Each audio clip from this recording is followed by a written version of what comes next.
Good morning बच्चों। आज हम कक्षा 8 में पढ़ने जा रहे हैं बुनकर लोहा बनाने वाले और फैक्ट्री मालिक का भाग 3। आज हम बच्चे भाग 3 पढ़ेंगे। इसका भाग 2 हम पढ़ चुके हैं। इसमें भाग 3 में हम देखेंगे बुनकर कौन थे। आपको पता होगा जैसे नाम से विदित होता है, बुनकर यानी जो कपड़ा बुनते हैं। ठीक है, बुनकर कौन थे इसके बारे में हम जानकारी लेंगे। बुनकर कौन थे? बुनकर आमतौर पर बुनाई का काम करने वाले बुनकर आमतौर पर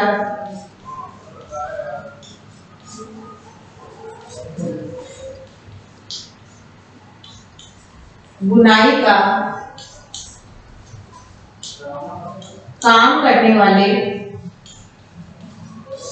काम करने वाले समुदायों के ही कारीगर होते थे। समुदायों के ही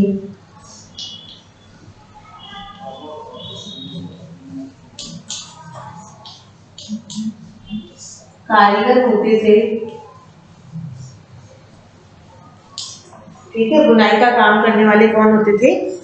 कारीगर होते थे। और वे पीढ़ी दर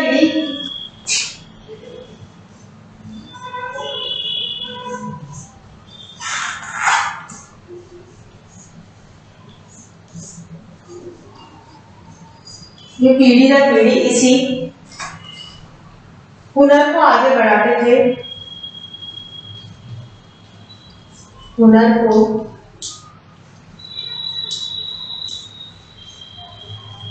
आगे बढ़ाते थे।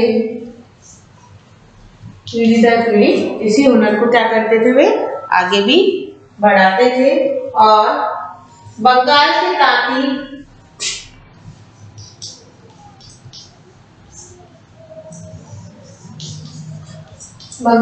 तांती तथा उत्तर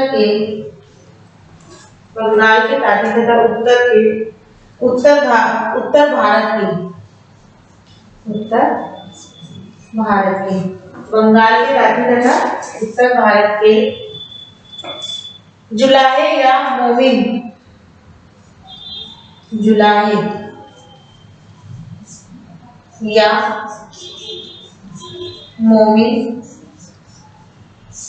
होते थे और मोमिन होते थे। दक्षिण भारत के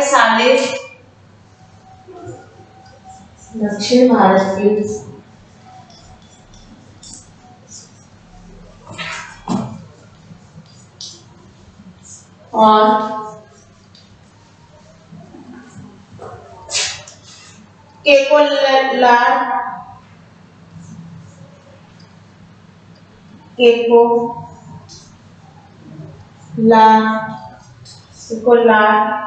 तथा देवांग समुदाय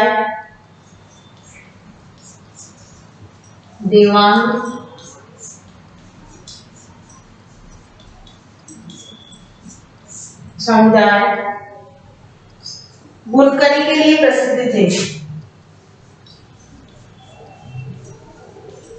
बुनकरी के लिए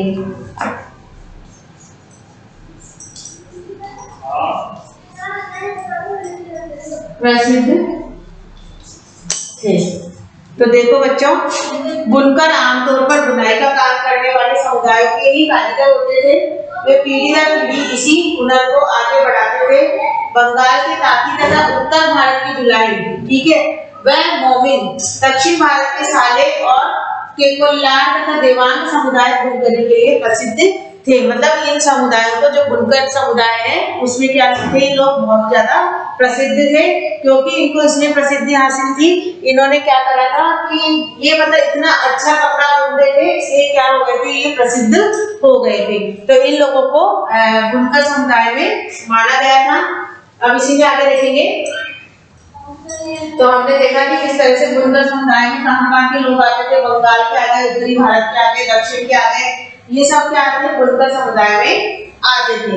अब सूत काटना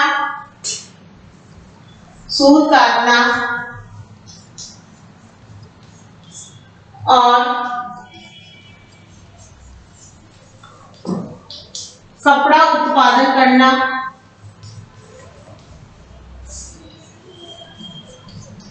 सूत काटना, कपड़ा उत्पादन करना सबसे पहला चरण था। सबसे पहला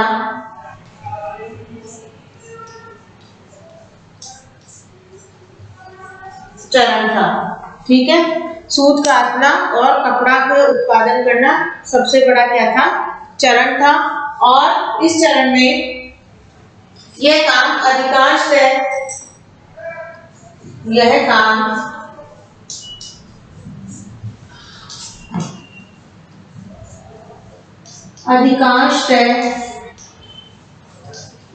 महिलाओं की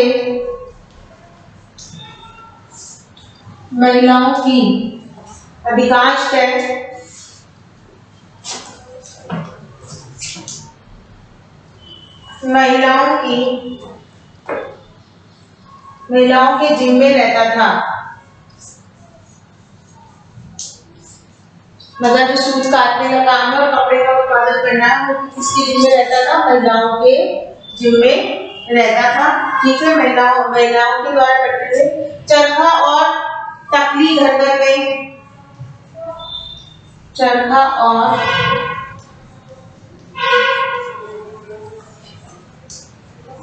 तकली प्रत्येक घर में, मतलब हर घर में चरखा और तकली, जिससे कि कपड़ा बनाया जाता है, सूत काटा जाता है। तो चरखा और तकली हर और घर घर में पाए जाते थे।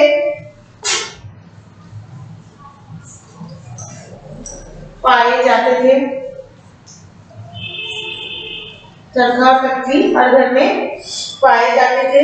और धागे को चरखे पर काटकर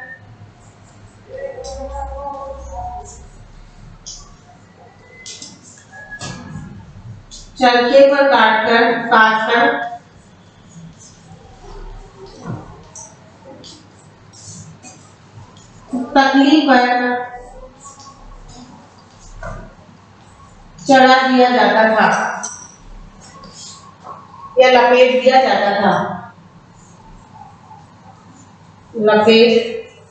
दिया जाता था। ठीक है, तो तकली पर चढ़ा करके क्या कर दिया जाता था, उसको काट कर तकली पर लपेट दिया जाता था, चढ़ा दिया जाता था। जब कताई पूरी हो जाती थी,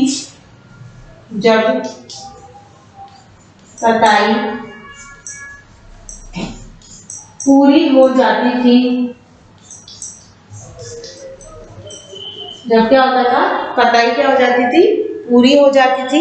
ठीक है, कताई पूरी हो जाती थी। तो कताई पूरी होने पर तो बुनकर इस धागे से कपड़ा बुनते थे। तो बुनकर इस धागे से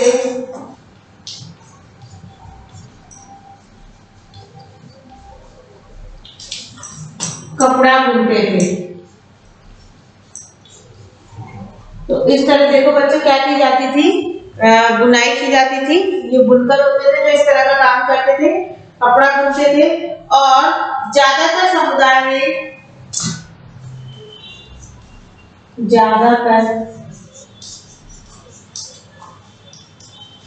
समुदायों में बुनाई का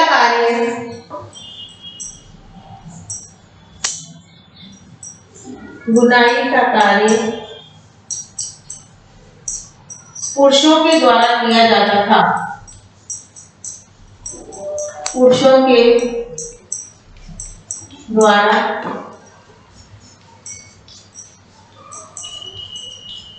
किया जाता था। तो देखा बच्चों आपने, सूत काटना और कपड़ा उत्पादन करना सबसे पहला चरण था। ये काम अधिकांशतः महिलाओं के जिम्मे रहता था। चरखा और तकली घर घर में पाए जाते थे। धागे को चरखे पर काटकर तकली पर लपेट दिया जाता था, चढ़ा दिया जाता था। जब कताई पूरी हो जाती थी तो बुनकर इस धागे से कपड़ा बुनते थे और ज्यादातर समुदाय में बुनाई का कार्य पुरुषों के द्वारा किया जाता था। ठीक है, तो जो काम होता था पहले चरण का, जैसे काटना और कपड़े का उत्पादन करना महिलाओं का काम होता था, और जो बुनकर समुदाय होते थे, ज्यादातर समुदाय में बुनाई का कार्य किसके द्वारा किया जाता था? पुरुषों के द्वारा किया जाता था। जो पुरुष होते थे वो इस कार्य को करते थे। ठीक है, और रंगीन कपड़ा बनाने के लिए रंगरेज इस धागे को रंग देते थे। जो रंगरेज होते थे वो इस धागे को रंग दिया करते थे, और कपड़ा बनाने के लिए बुनकरों को चिप्पी नगर नामक माहिर कारीगरों की जरूरत भी होती थी। रंगरेज जिसको रंग दिया जाते थे, जिससे कि रंगीन कपड़ा बन जाता था, धागे को रंग दिया जाता था। ठीक है, और चिप्पी नामक जो थे उनकी आवश्यकता यहाँ पर पड़ती थी, और जो ठप्पे से छपाई करते थे और हस्तकारों पर होने वाली बुनाई से जुड़े व्यवसाय से लाखों भारतीयों की रोजी रोटी भी चलती थी। क्योंकि जो बुनाई का कार्य होता था भारत में बड़े लंबे स्तर पर होता था, इसलिए यहाँ पर इनकी ठप्पी क्या चलती थी, इस कपड़े से रोजी रोटी चलती थी। ठीक है, आगे हम इसमें देखेंगे कि भारतीय कपड़े का पतन। भारतीय कपड़े का पतन, जो इतना मशहूर कपड़ा था यूरोप के देशों में, उसका एकदम से पतन किस प्रकार से हो गया, इसके बारे में हम देखेंगे। आपने देखा था कि यहाँ पर कम से कम 98 तरह की किस्म के कपड़े पाए जाते थे। अचानक ऐसा क्या हुआ कि भारतीय कपड़े का क्या होने लग गया, पतन होने लग गया, इसके बारे में देखेंगे। ब्रिटेन में सूती कपड़ा उद्योग, ब्रिटेन में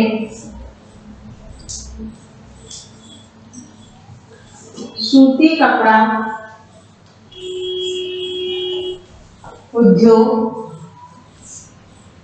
ब्रिटेन में सूती कपड़ा उद्योग के विकास से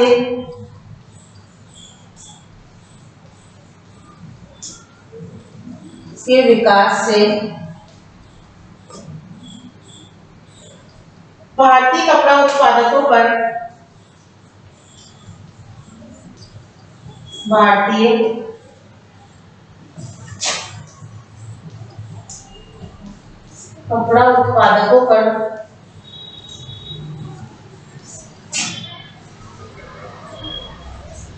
कई प्रकार के असर पड़े।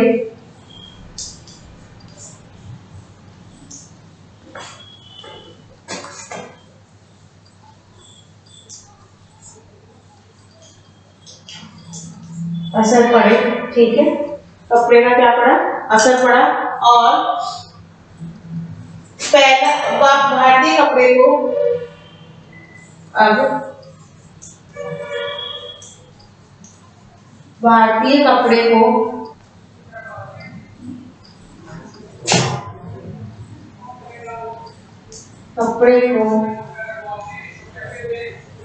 यूरोप व अमेरिका के बाजारों में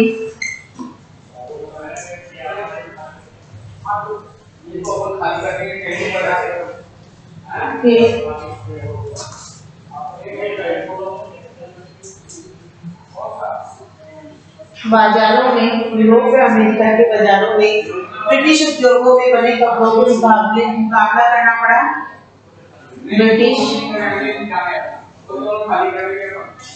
भारतीय कपड़े को यूरोप व अमेरिका के बाजारों में ब्रिटिश उद्योगों में बने कपड़ों का मुकाबला करना पड़ा। ब्रिटिश उद्योगों के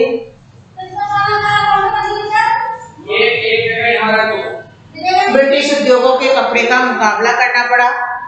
ब्रिटिश उद्योगों के कपड़े का मुकाबला करना पड़ा।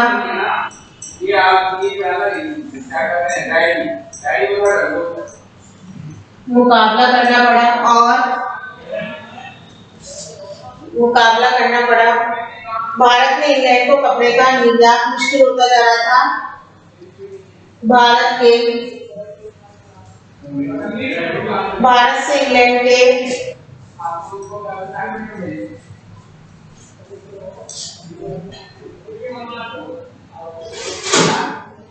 इंग्लैंड को कपड़े का निर्यात होता जा रहा था कपड़े का निर्यात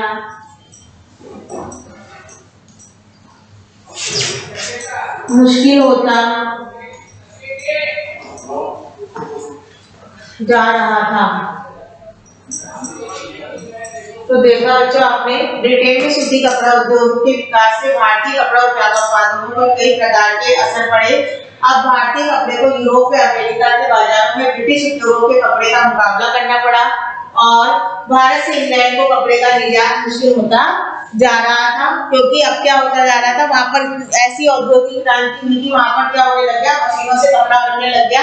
और जब मशीनों से कपड़ा बनने लग गया तो वहां पर क्या होने लग गया, कम सस्ते दामों में कपड़ा मिलने लग गया था। इसलिए अब भारतीय कपड़े का निर्यात क्या होता जा रहा था, मुश्किल होता जा रहा था, क्योंकि विदेशों में ही वही कपड़ा सस्ते दामों पर मिलने लग गया था, क्योंकि यहाँ से क्या जाता था, केवल कच्चा माल ही वो यहाँ से ले जाते थे। ठीक है, और ब्रिटिश सरकार ने भारत से आने वाले कपड़े पर भारी सीमा शुल्क भी थोप दिए थे। इसलिए वो क्या होता था, कपड़े का निर्यात कम हो गया था या कपड़ा जाना ही बंद हो गया था। ठीक है, आगे हम इसी में देखेंगे, कंटिन्यू करते हुए कि किस तरह से भारतीय कपड़े का पतन हुआ। इंग्लैंड में बने सूती कपड़े से इंग्लैंड में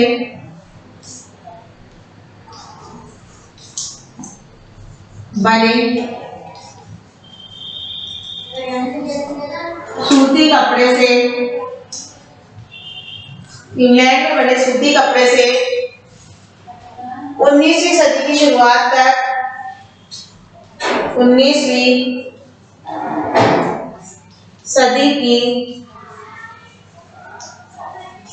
शुरुआत तक 19वीं सदी की शुरुआत तक, ठीक है, इंग्लैंड से बने सूती कपड़े से 19वीं सदी की शुरुआत तक क्या हुआ था, भारतीय कपड़े को अफ्रीका अमेरिका, भारतीय कपड़े को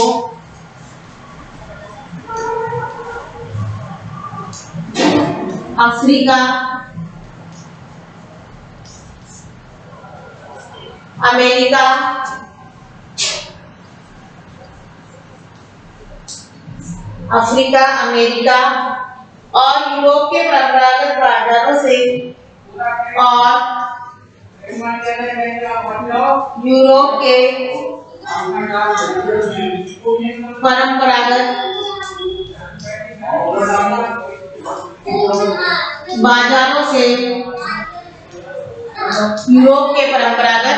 बाजारों से क्या कर दिया गया था, हटा दिया गया था, क्योंकि इसलिए हटा दिया गया था, परंपरागत बाजारों से बाहर कर दिया गया,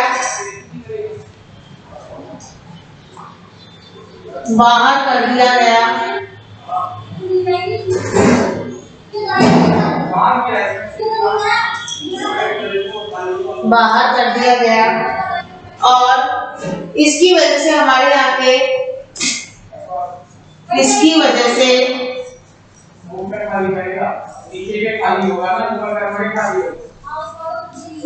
हमारे यहाँ से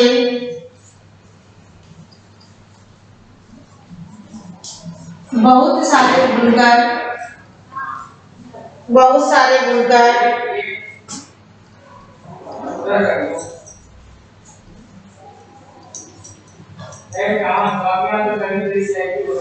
बेरोजगार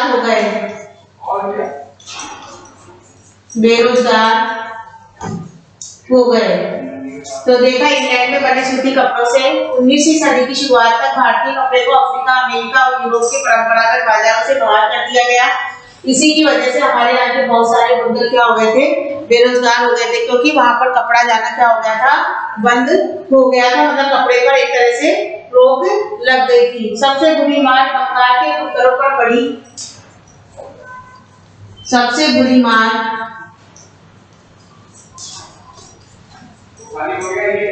बंगाल के बुनकरों पर पड़ी।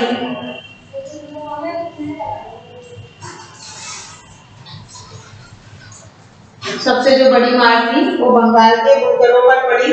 ब्रिटिश और यूरोपीय कंपनियों ने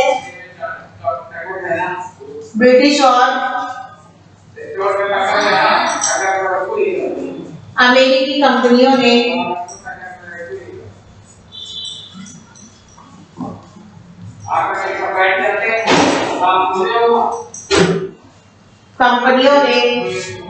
भारतीय माल खरीदना बंद कर दिया।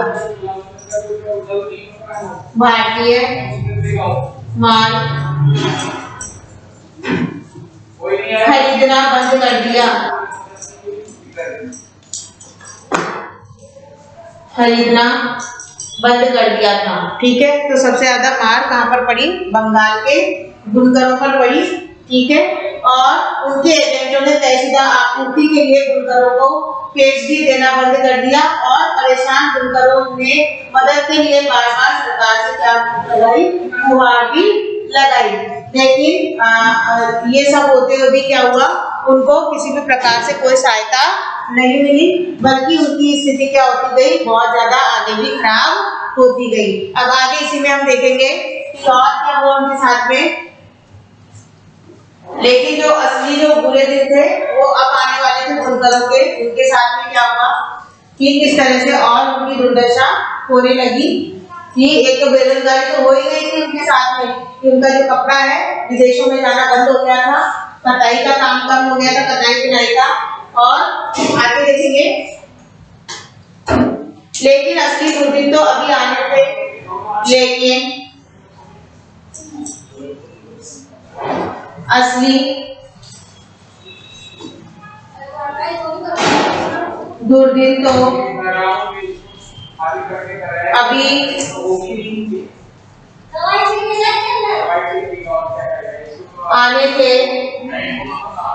आने थे 1830 के दशक तक। 1830 के दशक तक भारतीय बाजार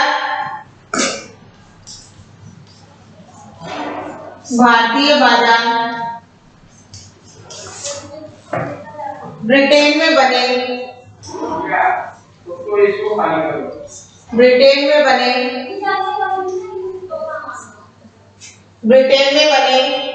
सूती कपड़े से फट गए।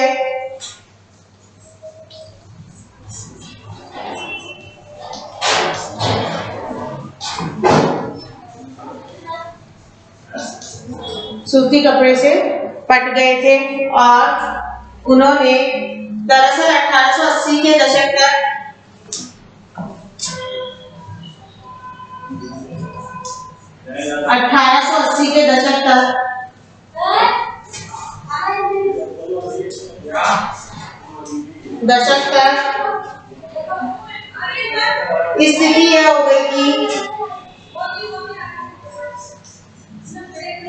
स्थिति यह हो गई थी कि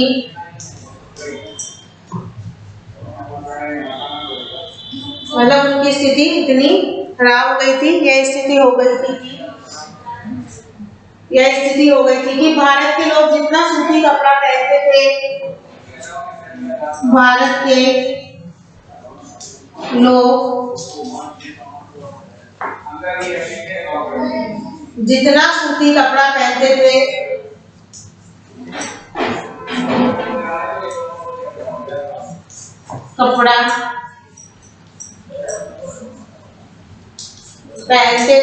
भारत के लोग जितना सूती कपड़ा पहनते थे वे 2/3 ब्रिटेन का बना होता था। 2/3 ब्रिटेन का बना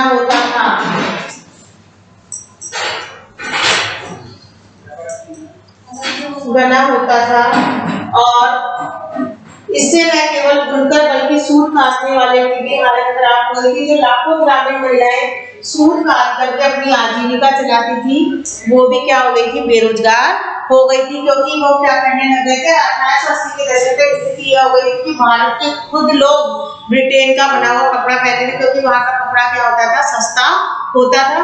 इसलिए होता था क्योंकि वो मशीनों के द्वारा बनाया जाता था। जो वहाँ की जो महिलाएं थी सूत काटने वाली भारत की, वो भी क्या हो गई थी, बेरोजगार हो गई थी, क्योंकि सूत काटना अब क्या हो गया था, बंद हो गया था। सारा जो अधिकार था किसका आ गया था, अंग्रेजों का आ गया था।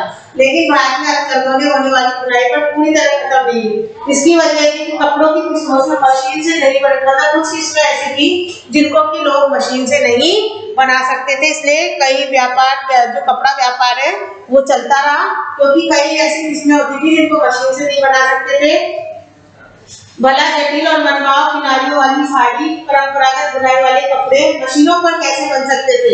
इन कपड़ों की न केवल इस रईसों के बीच बल्कि मध्यम वर्गीयों में भी काफी मांग थी। जो छोटे किनारे की साड़ियां बनती थी और जो जरी का काम किया जाता था, वो मध्यम वर्ग के लोग भी खरीदते थे और रईस भी खरीदते थे। लेकिन जो उनकी बुनाई की जाती थी वो हाथ से की जाती थी, वो मशीनों से नहीं बन सकती थी। इसलिए यह उद्योग क्या था, जारी था और इसकी मांग भी काफी थी।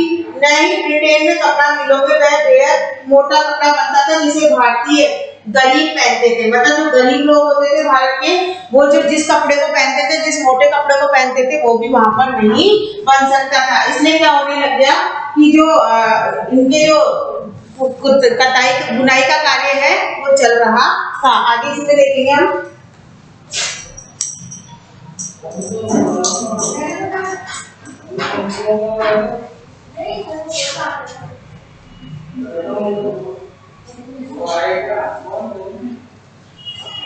आगे देखो,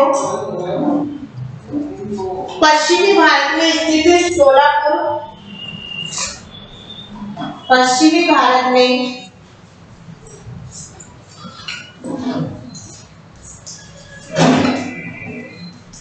स्थित सोलापुर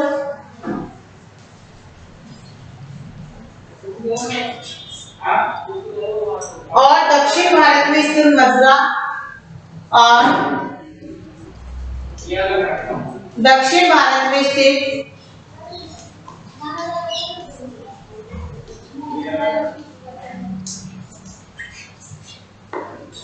मथुरा का जिक्र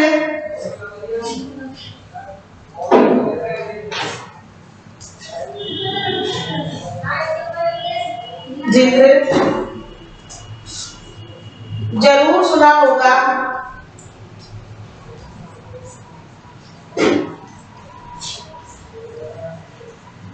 जरूर सुना होगा। ये शहर 19वीं सदी के आखिर में, यह शहर 19वीं सदी के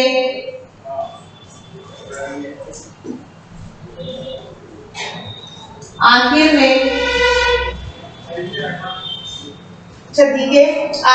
बुनकरी के नए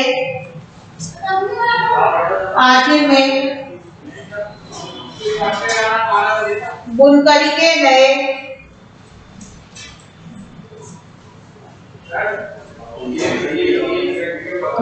के नए महत्वपूर्ण केंद्र बनकर सामने आए। महत्वपूर्ण केंद्र बनकर सामने आए थे।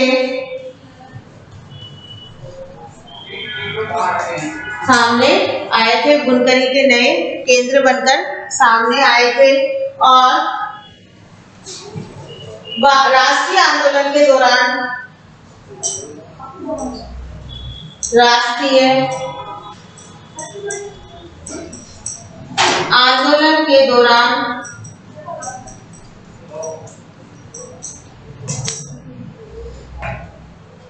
महात्मा गांधी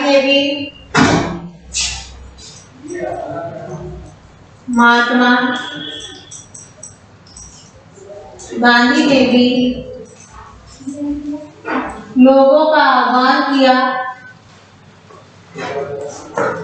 लोगों से आह्वान किया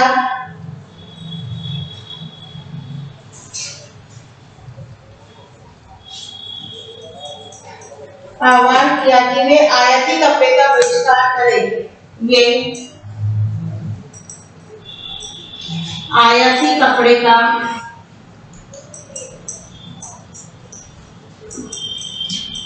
बहिष्कार करें, यानी अंग्रेजों से जो बना हुआ, विदेशों से जो कपड़ा आ रहा है उसका क्या करना चाहिए, बहिष्कार करना चाहिए। ठीक है। और बहिष्कार अफ्रीका व दक्षिण अमेरिका के बागानों में काम करने के लिए चले गए जो राष्ट्रवाद प्रतीक, इसमें जो खादी थी वो राष्ट्रवाद का क्या बनती चली गई, प्रतीक बनती गई, क्योंकि उन्होंने क्या कहा, जो विदेशों से कपड़ा आ रहा है उसका हमें क्या करना चाहिए, बहिष्कार करना चाहिए। और 1931 में से भारतीय राष्ट्रीय कांग्रेस के तिरंगे झंडे के बीच वाली पट्टी में जगह भी दी गई। जो चरखा है वो भारत की पहचान बन गया। आपने देखा होगा हमारे राष्ट्रीय ध्वज में बीच में चरखा बना हुआ है, तो चरखे को क्या दिया गया है, बीच में स्थान भी दिया गया है। यानी कि जो सूती वस्त्र उद्योग है, जो मतलब भारत का सबसे प्राचीन उद्योग था, उसकी पहचान बनाए रखने के लिए भारत की पहचान बन गया। और 1931 में से भारतीय राष्ट्रीय कांग्रेस की तिरंगे झंडे के बीच वाली पट्टी में जगह भी दी गई। आगे हम इसी में देखें तो इस तरह देखो बच्चों कि महात्मा गांधी ने भी क्या किया, जो बाहर से आने वाले कपड़े के लिए क्या कहा कि आप इसका क्या कर दो, बहिष्कार कर दो, इस कपड़े को नहीं पहना जाएगा जो कि बाहर से आयात होकर के आ रहा है।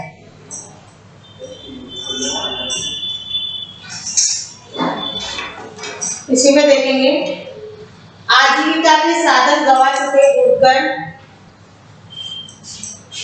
आजीविका के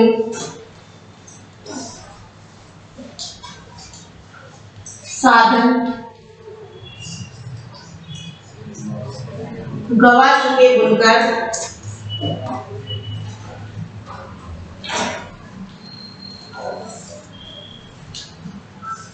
गवा चुके बुनकर, बुनकरों और सूत काटने वालों का क्या होगा, वह सूत काटने वालों का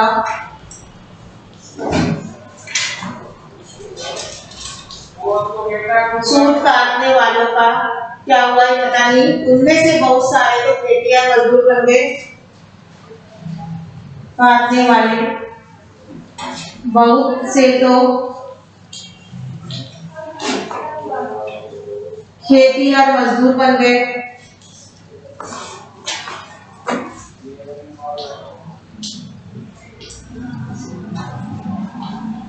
मजदूर बन गए, ठीक है, खेती और मजदूर बन गए। और कुछ काम की तलाश में शहरों की तरफ चले गए, कुछ काम की तलाश में शहरों की ओर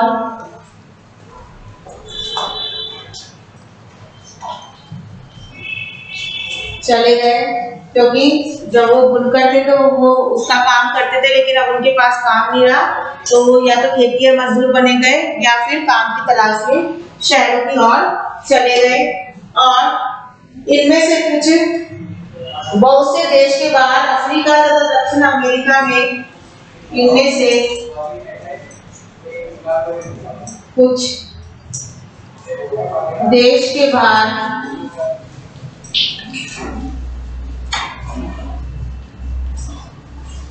अफ्रीका तथा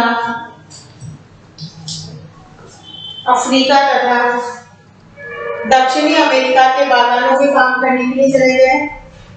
अरे बेटा चार मार्क्स के लिए क्या हो कैसे दक्षिण अमेरिका के दक्षिण अमेरिका के बागानों में काम करने के लिए चले गए।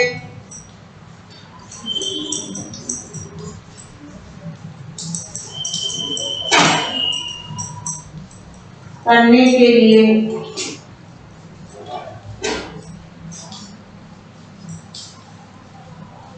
चले गए, ठीक है, दक्षिण अमेरिका के बागानों में काम करने के लिए चले गए। और इनमें से कुछ हथकरघा बुनकरों को बंबई, अहमदाबाद, सोलापुर, नागपुर, कानपुर में खुले गए कपड़ा कारखानों में नौकरी के लिए रख दिया गया। जो कारखाने खोले गए थे वहां पर इनको क्या कर दिया गया, सोलापुर में, ठीक है, मुंबई में और नागपुर में, कानपुर में कपड़ा कारखानों में नौकरी मिल गई। तो आजीविका के साधन गंवा बैठे बुनकर कहाँ चले गए, कुछ तो खेती और मजदूर बन गए, कुछ देश से बाहर चले गए, जैसे अफ्रीका में चले गए, दक्षिण अमेरिका के बागानों में काम करने के लिए चले गए, और जो कुछ बचे हुए थे वो जो भारत के अंदर कारखाने खुले थे, कपड़े की मिल खुली थी, उसमें वहां पर नौकरी करने के लिए चले गए थे। तो इस तरह जो बुनकर थे वो भारतीय कपड़े का क्या होता गया, पतन होता चला गया, और जो विदेशी कपड़ा है वो भारत में अत्यधिक मात्रा में आने लग गया था, इसलिए भारत के कपड़े का क्या होने लग गया था, पतन होने लग गया था। ठीक है बच्चों, इस वीडियो में हमने पढ़ा। अब इससे जो चौथा वीडियो में इसका होगा वो सूती कपड़ा मिलों का उदय किस प्रकार से हुआ वापस से दोबारा से भारत के अंदर, उसके बारे में हम अगले वीडियो में पढ़ेंगे। धन्यवाद।